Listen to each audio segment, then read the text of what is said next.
সবাই রে বন্ধুরা, তো আজকে থাইল্যান্ড ট্যুরের পার্ট 2 আজকে আমি আপনাদের লগে শেয়ার করবো। কালকে শেয়ার করছিলাম পার্ট 1। তো পার্ট 1-এ আমি শেষ করছিলাম এয়ারপোর্ট থেকে আমরা বাইরে হয়েছি। তো এয়ারপোর্ট থেকে বাইরে হয়ে আমরা টাইগার টোপিয়াতে আইছি। এই দেখুন, এখানে আমরা ব্রাশ ওয়াশ করছি, ওয়াশরুম আছে এখানে, সব ফ্রেশন আপ হয়েছি আমরা। এটা একটা রিসোর্ট, এয়ারপোর্ট থেকে এই রিসোর্টে আমরা আইছি। এটা ব্যাংকক আর পাটায়ার মিডিলের একটা জায়গা। তো এই যে জায়গাটায় আমরা আইসি, এই জায়গাটারে কয় টাইগার টোপিয়া। এখানে টাইগারের লোকে ফটো ওঠা, শুটিং করা, পার্ক আছে এখানে। পার্কের মধ্যে নানান ধরনের অ্যাক্টিভিটি আছে, সব কিছু করা যাইব। কিন্তু প্রথমেই এই রিসোর্টের ভিতরে ঢুকিয়া প্রথমেই ফ্রেশন আপ হইয়া আমরা ব্রেকফাস্ট করবো। আর ব্রেকফাস্ট করার পরে আমরা যা যা অ্যাক্টিভিটি আছে এইগুলি আমরা করবো। এটা অনেক বড় রিসোর্ট, এখানে প্রায় 3 থেকে 3,500 মানুষ একসঙ্গে খাইতে পারবো।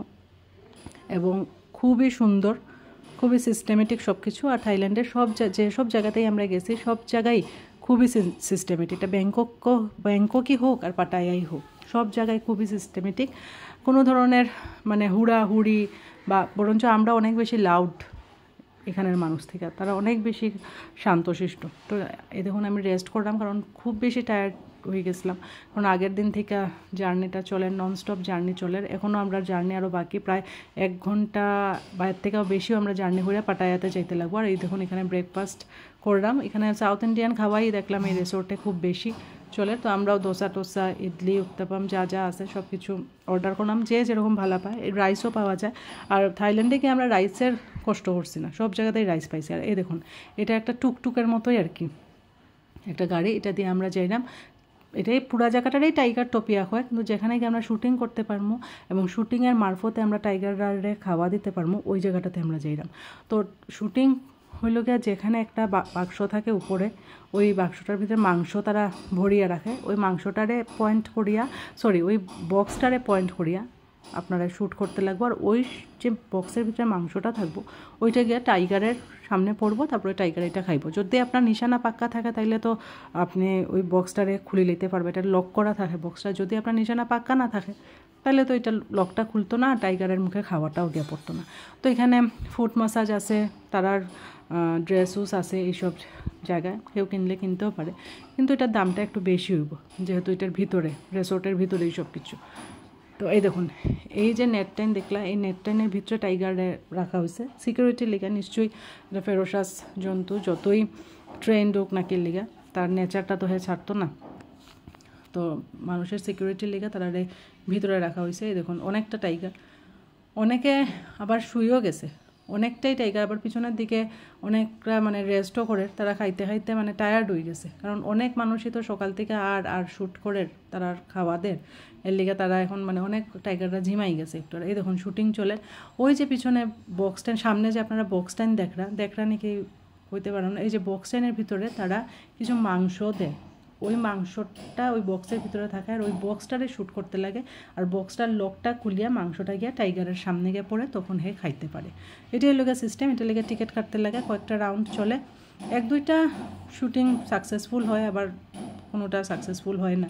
তো এই দেখুন, মাংস পড়ছে, এখন তারা তারাও খাইতে খাইতে সকাল থেকে টায়ার্ড একটু। আর আমরা প্রায় 9টা 9:30 সময় আমরা গেছি। একটু পরে এটা বন্ধ হয়ে যায়, কারণ সারাদিন তো আর টাইগারে খাইতো না, তারারও রেস্টের দরকার। এই দেখুন, এখানে হচ্ছে গিয়ে লায়নের সঙ্গে ফটো ওঠা যায়। আমরা সবাই জবরদস্তি করছে, আমি বিড়ালের লোকেই আমি ফটো উঠতে পারি না। লায়ন তো আমার কাছে মানে কি কইতাম, হার্ট ফেল করিলে আমি ফটো উঠতে গিয়া। তো আমার ছেলেও একটু ডরাইছে, কিন্তু তারপরে গিয়ে উঠছে। কিন্তু আমি আর এই সাহস করছি না, কারণ আমার জীবজন্তুর প্রতি আমার ভালো পাই খুব বেশি, এটাও কইতাম না, আর ভালো পাই না তাও কইতাম না। কিন্তু আমি ফটো উঠতে বেশি কমফর্ট ফিল করি না আর কি। আমার এইসব এক্সপেরিমেন্ট পারি না, আমার ভয় লাগে, এর লিগে আমি ফটো উঠছি না। কিন্তু অনেক মানুষই ফটো উঠছে। আমার হাজব্যান্ড, আমার বোনের জামাই, তারাও ফটো উঠছে, আমার ছেলেও ফটো উঠছে। খালি আমি আমার বোন ছাড়া, আমরা একটু ভয়ালুট প্রকৃতির মানুষ, একটু ভয় পাই আর কি, ভয়পুক টাইপের মানুষ। তো এই পার্কে আইলছি আমরা। এখানে অনেক ধরনের অ্যাক্টিভিটি হয়, ভিতরে অ্যাক্টিভিটি চলে, যে যেটা করতে পারে। মানে রাইড আছে, অনেক কিছুই আছে, ফটো ওঠার জায়গাও আছে। তো আমরা আজকে মানে ওই দিন আমরা অনেক বেশি টায়ার্ড আসলাম, যেহেতু মানে ননস্টপ জার্নি চলে। তো এর লিগে আমরা আর ভিতরে করছি না, আমরা ভাবছি এক থেকে ভালো আমরা হোটেলে যাই গিয়া। তো হোটেলে থাইল্যান্ডের সব জায়গারই হোটেলের একটাই রুল, তো 2টার পরে আপনি রুম পাইবা, এর আগে পাইতা না। তো হোটেলের লবিতে বই আমরা একটু অপেক্ষা করলাম যে 2টা বাজলে আমরা হোটেলের ভিতরে মানে রুমের ভিতরে গিয়ে ঢুকবো। তো এইসব করতে করতে সব কিছু যা এখানে অফিসিয়াল কাজকর্ম আছে, আমরা সিকিউরিটিরও ব্যাপার আছে, সব কিছু মিলাইয়া যা যা করতে করতে প্রায় 2টা বাজি গেছে। আর ওই দিন তারা যাই না কেন একটু 2টার আগেই একটু আগেই আমরা রুম তারা দেওয়া দিছে। তো রুমটা খুবই ভাল লাগছে, খোলামেলা রুম, সামনে সুইমিং পুল টুল আছে। তো সব কিছুই অ্যারেঞ্জমেন্ট একদম পারফেক্ট। আমরা যে ট্রাভেল এজেন্ট তাই হলে মনোজি মানে খুবই ভালো। তো মনোজি আফতার জিরে পাঠাইছে, আফতার জি লেগে পাকিস্তানের মানুষ। তো তাই লেগে আমরা এই পাটায়াতে মানে আমরা এই পাটায়ার হোটেলে আওয়ার পরে আফতাবজি আমরা গাইড করছুন কোনখানে যাইতে লাগবো, কোনখানে এইসব সব ব্যাপারে তেন কথা হইতে আইসুন। আর এখানে সব থেকে বড় ব্যাপার হইল গিয়ে সব ধরুন গাড়ির ড্রাইভারও একটা সেলফি নেয়, আর আমরাও তারা সেলফি নেই, এটা সিকিউরিটির লিগে। তো আফতাবজি আইয়া আমরা সব কিছু বুঝাইরা। তো টিম ওয়াইজ আছে, ব্যাংককের টিম আলাদা আর পাটায়ার টিম আলাদা, সবই মনোজিয়ে সিলেক্ট করছে। তো হোটেলের রুম পাই আমরা সবই রেডি হয়ে গেছি। আজকে আফতাবজি আমরা রেখেছুন ফ্লোটিং মার্কেট পাটায়া, আর একটা অ্যাকোয়ারিয়াম আছে, ওই 2টা জায়গা ভিজিট করতে, খুবই সুন্দর 2টা জায়গা। আর পরের দিন আমরা কোরাল বিচে যাইমো, তো তাই আজকে বিকালবেলাটা যেটা আমরা 2টা জায়গা ভিজিট করি। তো আমরা হোটেলের রুম পাই সবই রেডি হয়ে গেছি, গাড়িও আমরা রাই গেছে। আর এই যে ভিডিওটা ফ্লোটিং মার্কেটের পরে শেয়ার করলাম।